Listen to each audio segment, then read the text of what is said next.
Okay, so nandito po tayo sa Nagtipunan Bridge. Parada na lang tayo sa talit. Kita nyo po ha, dami. Kakapig sila.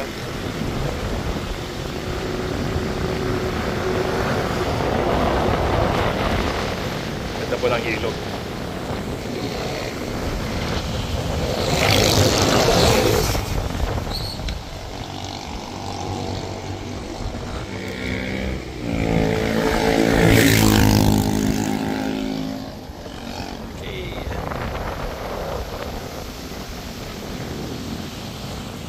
Okay, so konting update lang po rito sa Nagtipunan. Sa mga akyatan po rito, most of the time umaakyat tayo na naka second gear. Pero 2-wheel drive lang po. No need na mag 4-wheel drive. So, sa highway naman tayo. And naglalaro lang po tayo sa third saka second gear. Sa Nagtipunan area po ito ng Quirino. Okay. Salamat po. Quick stopover po tayo rito. Nagtipunan pa rin po ito. Tarang natin itong magandang tanawin. Quirino Mountain Ranges. Ang alam ko po part ng Corpan to ng Sierra Madre. So, mga ating mga riders, ride safe. Brum brum. Okay, part pa ito ng Cordillera, ng Sierra Madre. Okay, so Sierra Madre. Oh, laking pato.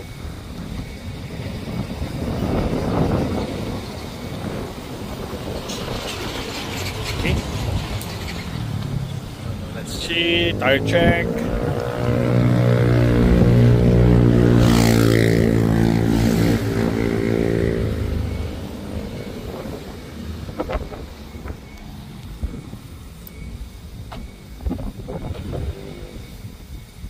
Okay, goods.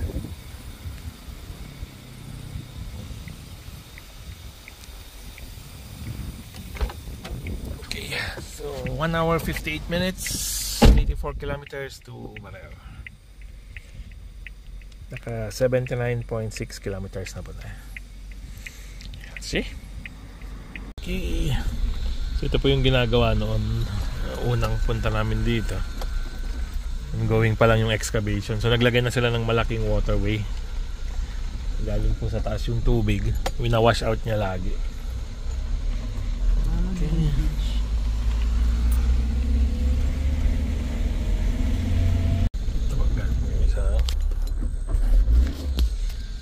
Ito yung ginawa nila rito.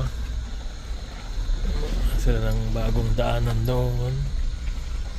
Ayan, malaking waterway.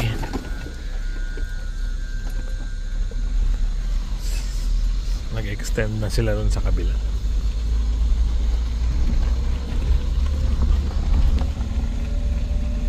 Okay, so update ko lang po kayo rito sa halogen lamp natin, fog lamps. Yan po laking bagay sa bundok. Pakawak.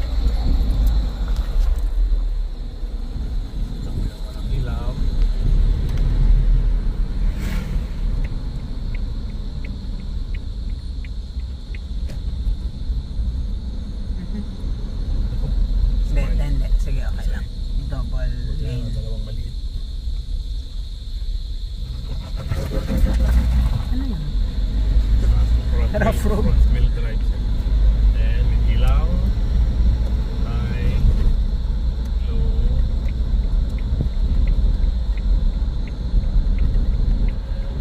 Take ba tayo balik doon sa kabila?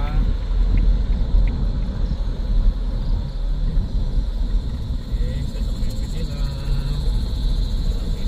Okay, salamat po.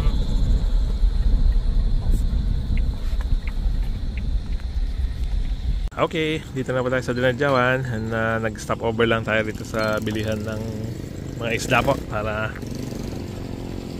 ulam natin bukas. Lobster, magkano?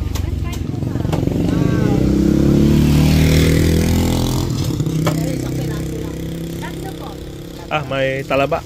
Talaba po. May hipon din po, pusit. Pampano. Pampano yan, pampano. Okay.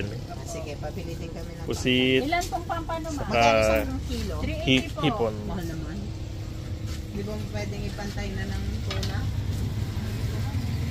Ito yung blue marlin. Laki. White marlin. White marlin. Wala kayong blue? Mayroon po marami. Magkano ang blue? 350 po pareho. 350 din. Dati 260 lang. Dahil Holy Week. Pero normally, ganun lang. Ito naman yung mga Ilang kilo sa pampano ma? dried. Okay, so naging challenge po dahil mahal na araw. Yung mahal din ng todo yung mga isda. So dati po yung mga banggit ni Mabin kanina, mga tagto 200 plus lang, 360 na per kilo. So yun po ang nagiging challenge pag nagkakaroon ng holiday season. Check po tayo ng gulong. Karga natin.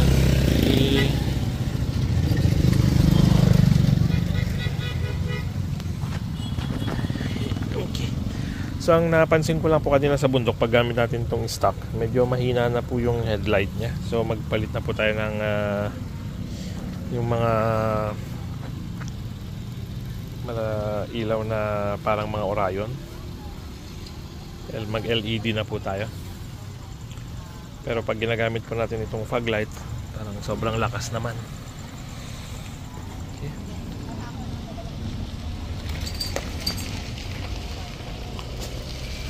Okay. So update ko po kayo ulit pag nasa kan na tayo. Baler. Salamat po.